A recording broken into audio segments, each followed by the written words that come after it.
right, we are back today. Happy Thursday, everybody. Today, even though you might not be seeing it today, is March 6th, 2025. Welcome to the 8th episode of the Daily BLP. So glad you guys are taking a look at us. Returning folks, happy to know you're here again.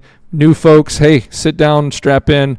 Let's have fun for the next 30 minutes or so talking business and other fun stuff. So, getting into it, what's new today? What's happening over at Panacea Smart Solutions, and our many different things that are kind of going on under the roof here and under a roof in India.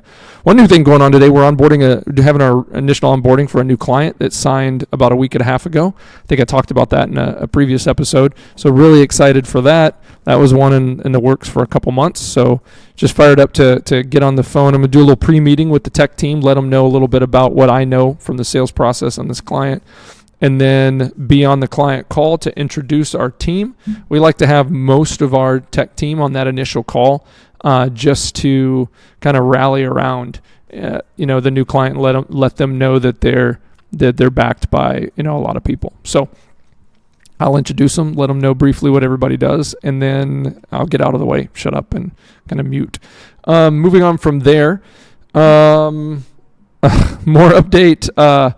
Bobby G, Robert, don't call me Bob Gillespie, got a new appointment for our tech site again today. This is with a manufacturing firm about 30 minutes west of us over in the great city of Fond du Lac, Wisconsin. Excited. It looks like it's going to be about a 15 user network, no servers. They got other stuff apparently in the cloud. Don't know a whole lot beyond that. Haven't listened to the call yet, but I'll listen to that later. And really excited. It's about a week and a half away.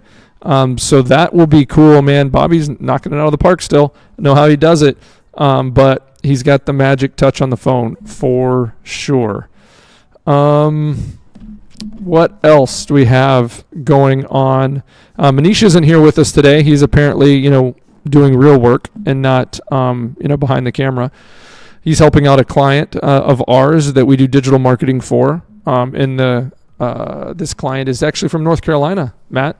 So when we met for that first time outside of, working together remotely, this is that client. So he's helping him today with some stuff. I think this client has a big bridal conference thing to go to. So he's a medical provider out there.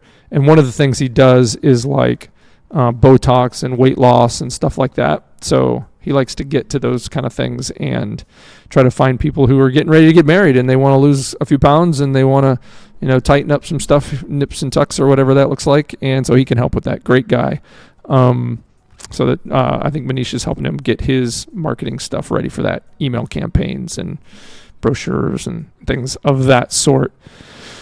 Moving on from there, what else is new? What's happening in the world today?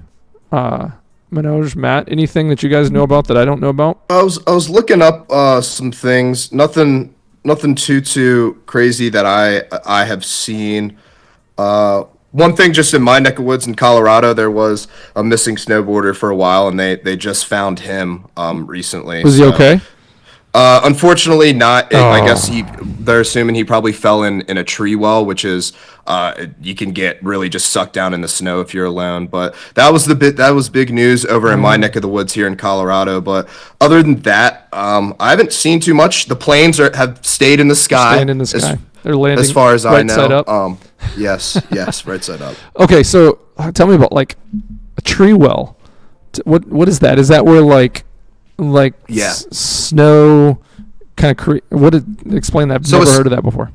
So essentially, and I'm no expert by any means, so if anyone is more expert in this, feel free to let me know in the comments, but I did a little bit of research of this when this was going on because I recently had gone to the resort that this had happened at. Oh, wow. So when the snow builds up really high, when you're in the back and you're seeing these trees, most of the times that's the top of a tree.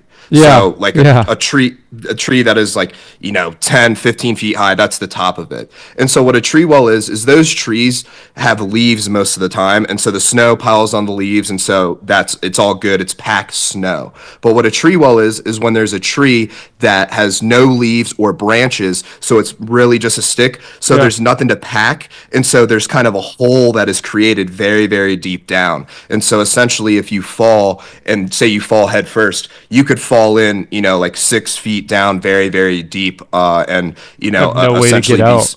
No way to get out. So that's why it's very important to be with someone, have those trackers, because they're very real thing. I honestly just learned about them this year. I because of this, I was like, how did this happen? And I saw comments, tree well, and so I kind of went in the rabbit hole of that. But be careful out there. Obviously, it's a real thing. But obviously, like if you're with people, all's good. So don't be scared of snowboarding or anything. But it's a real thing. So I have an Apple AirTag on me at all times, just in case. Dang, my wife got me a couple of those. Like one for my wallet, and then they're sitting in my bedside table. I haven't used them yet.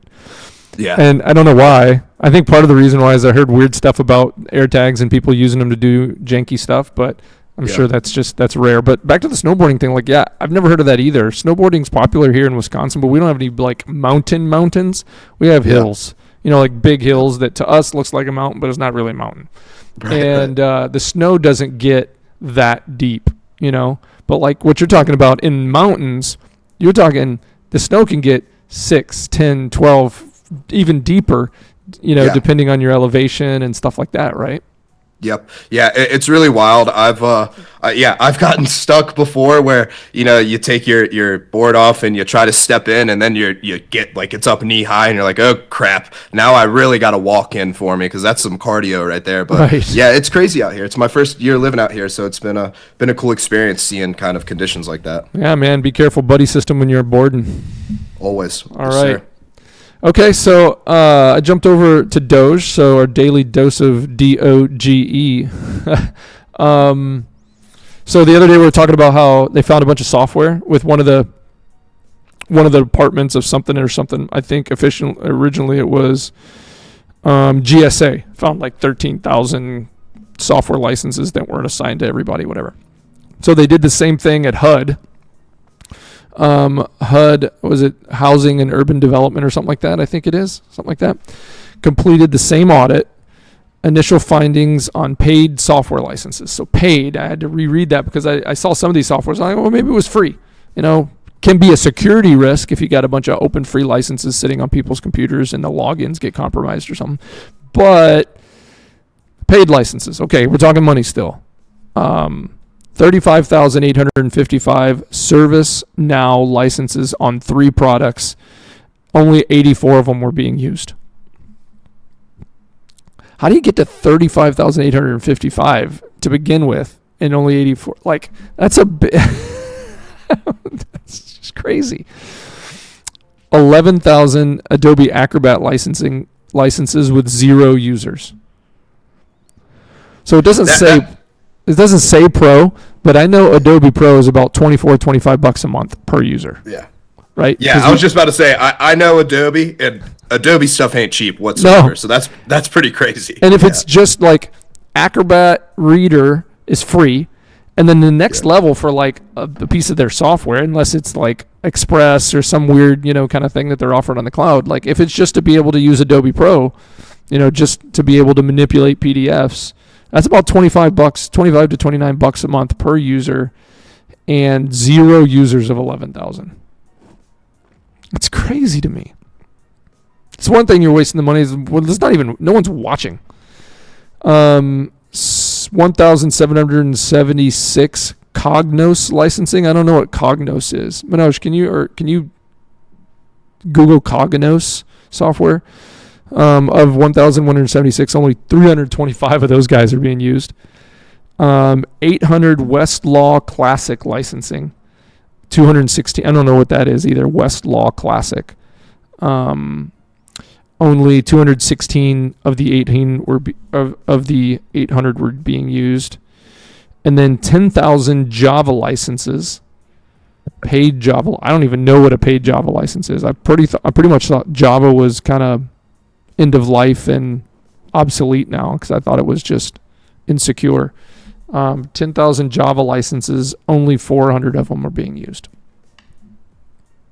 So I'm sure somebody could. Oh, go ahead, Manoj. Cognos is basically a business intelligence software which will help you analyze the data, create report, and improve decision making. It's BI. It's BI software. Yeah, okay. It's BI software. Okay. Wow. I mean, these numbers are like, they're not like raw, they're like round, big rounded up numbers. Like someone had to buy a bulk license of 10,000, right? In order to get a certain price point. Sometimes with software they do that. You got to buy a certain amount to get the price you want because you think you're going to get there pretty soon. But 11,020, 1776. Yeah, that's like Independence Day. 800, I guess, is in 10,000 Java. That's a rounded number. 35,855. That's not a rounded number. This is just bad business. And it's like, who knows how long it's been going on, and nobody cares. I'm glad somebody's doing something about it. That's wicked crazy. I don't know. All right. I think that's enough of the daily Doge, the daily DOGE. What else is going on with Panacea Life right now in the business side of things? We had an employee leave yesterday. That wasn't fun. I never like to see an employee just kind of pick up and go. But, again, not going to say who they were or where they are, what they're doing. But we just got an email and said, okay, this is my resignation. Bye. It's just incredible. In my mind, it's incredibly unprofessional. This person had just recently gotten a raise, kind of negotiated kind of a new employee agreement that they were happy with and we were happy with. And they even came back to us and said, hey, I want to change this a little bit. It's been a couple of months. It's not really working out the way I thought. Can we do something a little bit different? Even though we were reluctant, we said, okay, sure. We felt like the things that the person was doing for us was valuable and they were doing a good job for sure. So we said, okay, let's do that. We did that, and they just, I don't know, the email basically said that they felt a lot of stress and they didn't want to do some of the accountability measures that we have in place to make sure people are using their time wisely. And they said that was it. So a little bit of downer on that, but it's okay. Like sometimes you have to shed certain things in order to make the changes that you really need. And I'm not saying that this person was bad for our company. I would never say that at all. But it's like sometimes you're only connected to certain people for a season, right? And it's to get you through what you needed to get through because they were the right person at the right time. And I feel that about this person. I'm sad to see them go. I wish them the absolute best.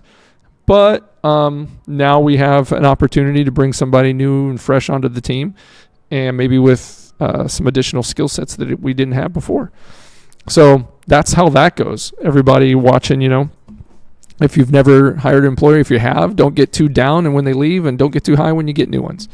You treat them as well as possible. Give them an environment to thrive in. Make things win for you as a company based on their skill set and the value they add, and make it a win for them based on what they're getting paid and the benefits of working for you. So anyway, that's that. That's a new update from the Panacea front. What else do we got on the agenda that I can comment on today?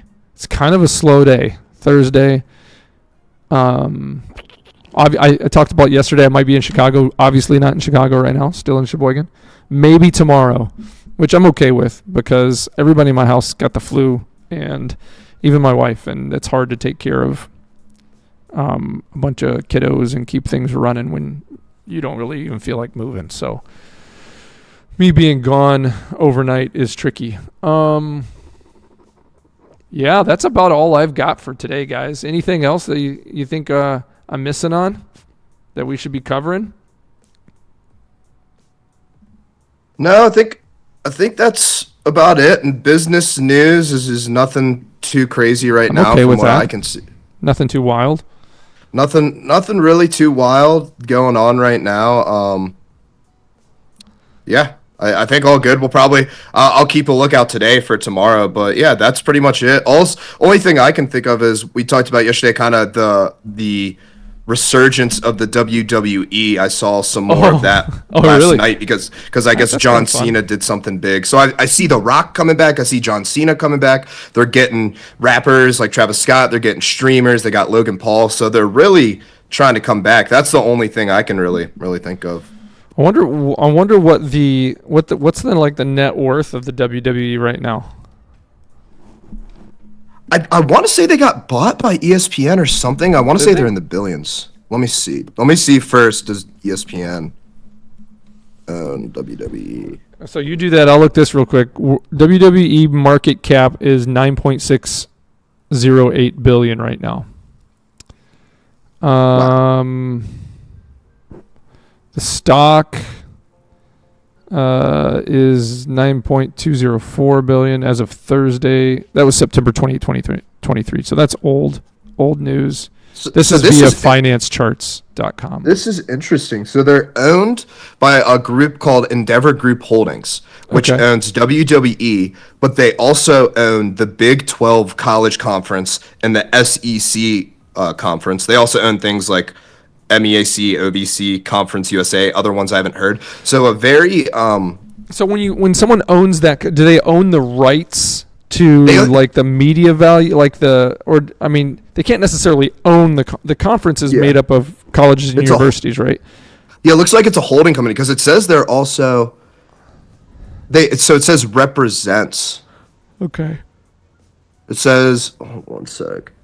It also represents the Endeavor is a majority owner of the WWE and the UFC. Okay. Interesting. And the UFC. Within the I thought- UFC is a very real fighting, and that Yeah, I is thought huge. UFC was owned by Dana White or whatever. So is he just a minority stake owner? This is interesting stuff. We should do a little bit of digging and talk about it some more tomorrow. Yeah, sounds good. I'll do some research into that because I didn't know it was the company that owned UFC and all that too. Yeah, me neither. That's kind of fun stuff. We might be able to find some info out that people are interested in. So cool. All right, gentlemen, and I do use that term very loosely. Be good. Have fun today. Work hard. Everybody, thanks for joining us for the 8th episode of the Daily BLP. Take care, everybody. Talk to you tomorrow.